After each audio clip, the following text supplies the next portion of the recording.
Hello everyone and welcome to another Modswell video. I'm your host Maxwell. I know everyone is having a really mixed experience with the Anniversary Edition. Some are having a really smooth time and others not so much. I do intend on addressing this, but for now, I just ask you to share your experiences in the comment section.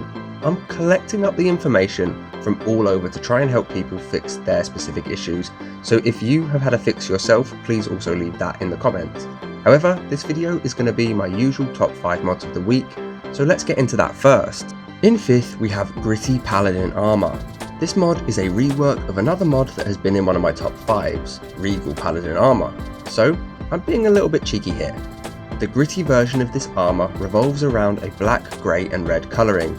The main difference between itself and Regal, which is a far lighter colouring with whites, reds and greys. Clearly, this set is very pretty, and based upon a high-ranking knight's apparel. It has a small side cape, which I'm sure there's a word for, hopefully someone can help me with that in the comment section. The armour also has a steel plate style design with fur trimming, hence it being suited to a higher ranking character. Overall, I'm quite fond of both sets, but there is a time and a place to use either.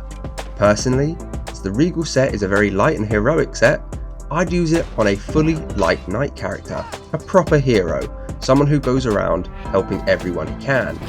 The gritty would go on a character with more of a backstory, a past that maybe wasn't so good. This character would still be a hero, but maybe more of a misunderstood or darker one.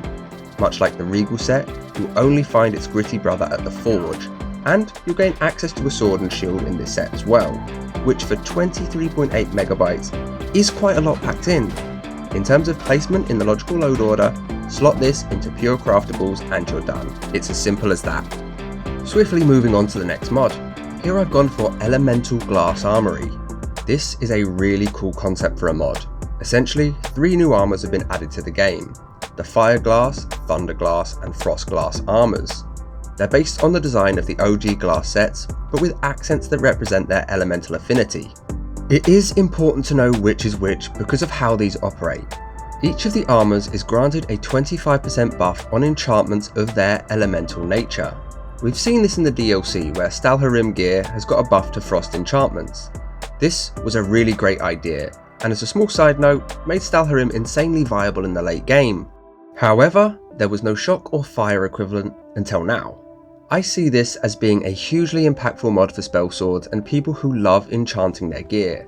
It will pair extremely well with sensible hotkeys and outfits. This is going to let you switch between the setups to fight what you're up against properly. In a similar vein, using Know Your Enemy will play into that even further. However, there is a slight downside here. At 100.2 megabytes, it is pretty costly, so it's likely you'll only use it in very particular builds. I'd love to see more mods like this, or potentially edits to existing weapons and armors to give them similar traits. Something that will allow us to spec into our own ideals of what we'd like to see. As for load order placement, I have this in my pure craftables and it's working a treat. Moving on to the number 3 slot, here I've chosen Conduit short-term weapon infusions. This mod is a spell sword's dream. By holding a spell in one hand and a weapon in the other, you are able to infuse the weapon with the power of the spell. So flames plus a sword would give you a flaming sword. It's similar to an enchantment, however it can be used and changed on the fly dependent on the spells you like to use. It also happens to go over the top of enchanted weapons for even more power. To balance off this power, there is a high cost to your magicka, meaning you can't just spam it, and considering it has a 20-second cooldown, this is really well balanced. Arctool, the author, states it's designed to be used often in combat. Well, as long as you spec into magicka based builds. To get started with this mod, head over to a vendor that usually sells spells. They should have a book called Conduit Research. This book is going to grant you the power required to infuse these weapons. Then, whilst holding a spell and a weapon, use the power and boom, a newly infused weapon for the next 20 seconds. Currently, only destruction magic works, and this does include modded spells assuming they're using the right damage keywords, which the ones you're using likely are. However, there are plans to expand this into the other schools of magic in the future. Definitely a mod to watch, although even as it stands, this is a top tier mod for any spell sword. But here is where it gets surprising. It's only going to cost you 467 kilobytes. Basically, this can go into anyone's setup without breaking the bank at all, so it's definitely worthwhile. For the ordering, I actually put this in loot leveled list purely because it adds the books to certain vendors, and so far, so good. For second place, I have chosen Schlitzor's Villages and Settlements bundle. This is naturally a collection of the aforementioned Modders World edits, specifically focusing on adding new locations to the game. These places all come with similar features to a vanilla settlement, such as vendors, crafting tables, and NPCs. In the bundle, we get Amberguard, Sunthgat, Granite Hall, Granite Hill, and Reich Corrugate. Some of these are fairly large and would obviously conflict with any edits in similar areas, so I have to suggest going to the Nexus page and seeing full details on the area and its size. I have left a link to that in the description below.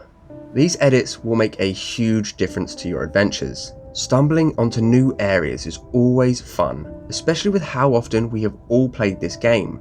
The only downside to the new areas, well, other than the conflicts, is NPCs can have a kind of funky AI, so a fair amount of repeated dialogue, but that's a game limit and shouldn't put you off the mod. And as it only costs 29 megabytes, you'll be able to fit this into nearly any Explorer styled load order. I would of course love to see more things like this on Xbox. There is such a small amount of life in Skyrim. Settlements are few and far between, and a mod like this is going to help a whole bunch. Simply slot it into multiple exterior edits and you are good to go. Finally, it's time for my favourite mod of the week. Here we have see-through windows and 3D buildings. This mod is performing an amazing feat, previously not thought possible. The main reason I love this mod is because with it installed, I can see through windows. It's a well-named mod, I get that. Whilst walking through the settlement, you'll be able to peer in through the windows and see what's happening inside.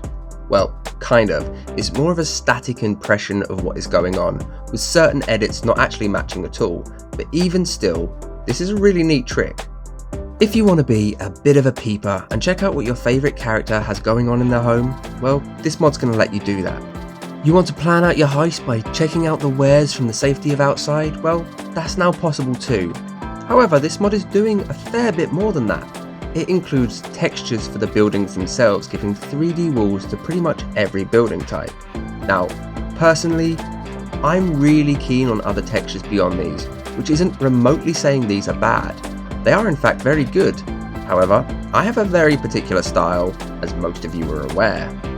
If you love vanilla plus edits with a really nice mesh on them, then this is perfect for you. I've tried it out with city edits too and had mixed results. It is likely if you're editing the area too heavily, then it just isn't gonna be a mod worth using, as even the windows won't show. If you're making a hyper-realistic order, focusing on the finer details, then these windows alone are an absolute must. However, it will set you back 146.6 megabytes. That is a fair chunk of the space we have on Xbox, until you consider its coverage, technically making it one of the cheaper architecture mods for cities and towns. You'd still need to cover a lot though. Currently, I have this in general meshes and textures. However, this is going to change as I experiment with getting the most out of the mod itself, so do stay tuned for that. With all that being said, I am going to call it. As per usual, I have left the links for the mods mentioned in the description below, for both Xbox and PC where applicable. I have also left links for useful communities to help with any Anniversary Edition woes you may be having. Please do come and join us over on the Discord server or the subreddit for all of your modding needs. I've also left a link to my Buy Me a Coffee page if anyone is feeling generous, but as always there is zero pressure on that, as just watching my videos is enough. If this video has been helpful, I would really appreciate those likes, comments, and of course subscriptions. Those coupled with average view time really help push my work out further with YouTube's algorithm. But either way, thank you all for watching and I hope to see you in the next one.